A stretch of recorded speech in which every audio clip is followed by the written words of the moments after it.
Hey guys, it's Dark Architect 18 back here with another YouTube video, and today we're doing the Lepanto. So before I get into that, I just want to say I do ship reviews, Death Strike videos, and much more. So before I start, make sure to like the video and subscribe to the channel. If you like the content and want to support the channel, hit that notification bell to stay notified of all videos. And now it's time to get to it. So we're going to go over the commander, the skills, the modifications, and then we're going to run down the stats, and then just an overview of how I played the Lepanto this game, and we'll finish it up. So first of all, we got the commander. We got Paulo de Revel on here. And then for our inspirations, we have Franz von Hipper and Henrique Fernandez. Our skills are No Fly Zone, Porcupine, Firefighter, Master Mechanic, and Will to Rebuild as our legendary skill. So we're doing a full secondary build here. And then for our modifications, we got secondary battery mod 2, steering gears mod 2, concealment system mod 1, and secondary battery mod 3. So you can see right there with the mods and all that we're doing a full secondary build. So next thing we're going to get is into the actual stats of the game. So we have survivability of 92 out of 100. So 75,900 HP, 19 to 406 millimeters of armor, 47% torpedo reduction. Artillery, 90 out of 100. 3x4, 381 millimeter guns, which are 15-inch guns. 17.6 kilometer firing range, 31.7 second reload time, 30-second 180-degree turn time for the turrets. 5,400 max HE shell damage, 24% fire chance, 11,000 max AP shell damage. Secondaries, 12 by 290 millimeters, 9.5 kilometer firing range, 4.8 second reload time, 2,000 sap damage. 6 by 3 152 millimeter guns, 9.5 kilometer firing range, 6.8 second reload time, 3,800 sap damage. Our AA defense is 89 out of 100, which is pretty solid for a tier 8, considering it's also Italian.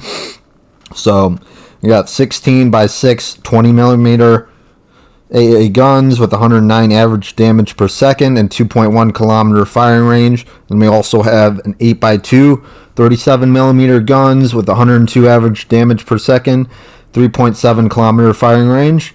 8 by 4 37 millimeter guns, 168 average damage per second, 3.7 kilometer firing range. And then we finally have 12 by 2 90 millimeter AA guns with 178 average damage per second with 4.2 kilometer firing range. So pretty solid AA overall. The range on the AA isn't the best, but it's pretty decent. I mean, it definitely could be farther for sure. Anyways, maneuverability, we got a 42 out of 100. We got 29.5 knot max speed, 910 meter turning circle radius, and a 13.3 second rudder shift time. And our concealment is 44 out of 100, so we got a 13.3 kilometer detectability by sea, 11.2 kilometer detectability by air, 2 kilometer guaranteed detectability, and then 10.6 kilometer detectability while firing in smoke. So with all that in mind, we're running as a secondary build. We got some pretty good stats overall for the secondaries, the AA being the main guns, and then also the torpedo damage reduction being 47%, so you can definitely get in close range a little bit more with ease of mind, because the torpedoes, let's say whatever it is, like a Somers or whatever, comes in and starts hitting you with torpedoes, you're definitely going to take less damage. So if it's like 15,000 damage, you're only taking 53% of that damage. So maybe you're taking like 8,000 or something, or 9,000 or something, depending on how much damage the torps are. So anyways, we started in the center of the map towards the B cap, and now we're making our way up towards the right. We're going to definitely be taking a look around at the enemies first to understand where we're going to go. Kind of right here. So we got the Missouri. He's probably going to go around the island. I'm probably going to just hold here a little bit. I might speed up a little bit now because I'm going to move in.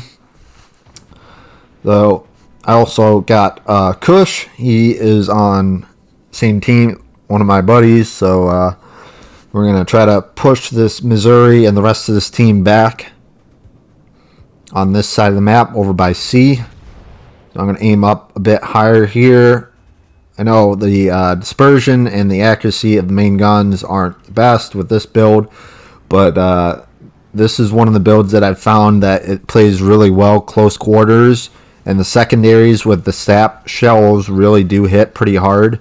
So because the 152s hit for almost 4,000 sap damage, and the 90 millimeter guns hit for about 2,000 max, so they can definitely do a quite a bit of damage to battleships. Definitely decimate destroyers close range, and they can really do quite a bit to cruisers, depending on which cruiser you are going up against the Lepanto, and obviously your angle. If you're going up against a Lepanto, so like if you're in like, I don't know, like Rune or something, or maybe a legendary ship like I don't know, Henry the Fourth or Napoli or something that's really heavy cruiser and can really bounce those shells or really resist that close quarter interaction with battleships a little bit better. So we're going to push up here. We got some torpedoes going out from our side, so that's pretty good to flush them out of the smoke for that Lepanto. And he is right there, so he's probably going to take some torps. I'm going to try to get my back gun on him, assuming I can, but I'm definitely going to do that secondary targeting mod, or secondary targeting on that Lepanto. So try to get most of our secondaries going out. I'm going to back up a little bit here because I see Missouri,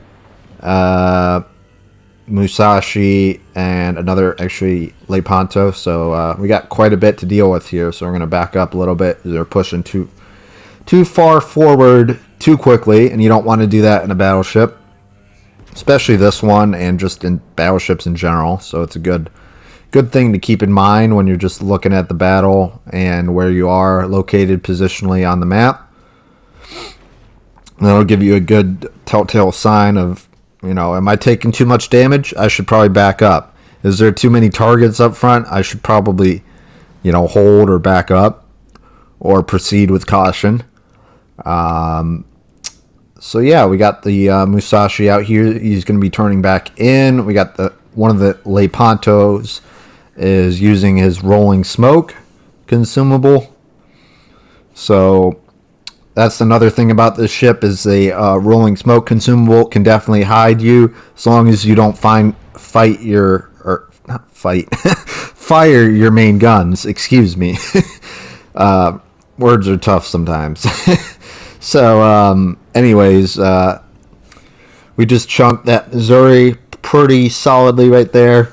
So you could literally basically roll up in your Lepanto up towards the cap with your secondaries going, your SAP secondaries, and not even firing your main guns to just really sneak up on a destroyer that's being spotted or another ship that's of high interest so that you could take them out. So yeah, so pretty good overall. The battle's going pretty good. We got two caps. We got the B cap and the C cap. Looks like over by the A cap that the enemies have been pushed over to the bottom of it. So our side of the team isn't doing too good. But there looks like a couple guys from our side is still on the B side. So they are taking fire on the enemy. So we're going to take a shot out at this Musashi. We got a Citadel right there, so 11,000 damage. We're up to 1 kill, first blood, incapacitation. It's like 2 or 3 citadels, and we got pretty good amount of secondaries going. So pretty good start to the game overall. You see me pushing up and moving back a couple times this game, just to reiterate my point of that. But we're going to take another shot. This Musashi aim up a little bit higher. We're going to get about 4K right there. It's not too bad. I got a Lepanto coming in, so we're going to try to take him out ASAP. So we're going to focus our secondaries on him. So we're going to lock our secondaries on him. Get that going. Take a shot out towards the top of his deck line, essentially. And we get another 20,000, give or take. Now we got our secondaries going around. I noticed that there's 2 Lepantos here and a Musashi right there. So I'm going to try to turn the rear of my ship around to basically angle a bit better in this confrontation with the enemy. So it's going pretty good so far, the battle. I'm going to turn a little bit the other way to angle, try to get one of my guns off maybe. I am going, well, 3/4 speed currently, so I can get this Lepanto right there on the left side. It looks like he's using will to rebuild, possibly. So we got a Confederate right there, and we take him out. Good stuff. Now we're going to switch to the other Lepanto and start peppering him down with the secondaries. I am going to back up and start giving a different angle, or I'm just going to try to get all my guns off, which it looks like in this case they're just going to try to get all our guns off because he's moving up quite quickly. So we'll try to take him out ASAP. But overall, this game was a good representation of the Lepanto. Definitely a lot of re-engaging and engaging and really understanding what's going on with the Lepanto and how it works best. So we definitely lost the A cap and we lost the B cap. So we're still up 100 and actually almost 200 points still, even though we lost 2 caps and about half of our team. So I mean, that just shows you right there the point differential with having 2 caps or 3 caps can definitely offset losing a couple people and having only so many people situated at the center or wherever on the map. So we got the Z44 over there. We just have the Musashi over here. So pretty good game overall. We're sitting at 130,000 damage almost. A couple citadels, 3 kills, 178 secondary hits, a couple incapacitations. And I guess another thing to note is a 9.5 kilometer secondary range, so it's pretty good. It's definitely not on the higher echelon of secondary battleships at the tier, whether it's 8 or legendary or whatever. So it's definitely not Schlieffen. It's definitely not any of those kinds of ships, but it doesn't matter. It still can get its job done and play it effectively as it is with what its advantages are. So hope you guys enjoyed the game. We are just about done with the game. We got a minute or so left, and just want to say, if you like the video and enjoy the content, make sure to like and subscribe to the channel and hit that notification bell to stay tuned to the next video. So we end up with 153,000 damage, a Confederate, first blood, and a high caliber. So pretty good game overall. Hope you guys enjoyed it. And this is Dark Architect 18. I'm out. Hope everyone has a good day. Peace. Bye.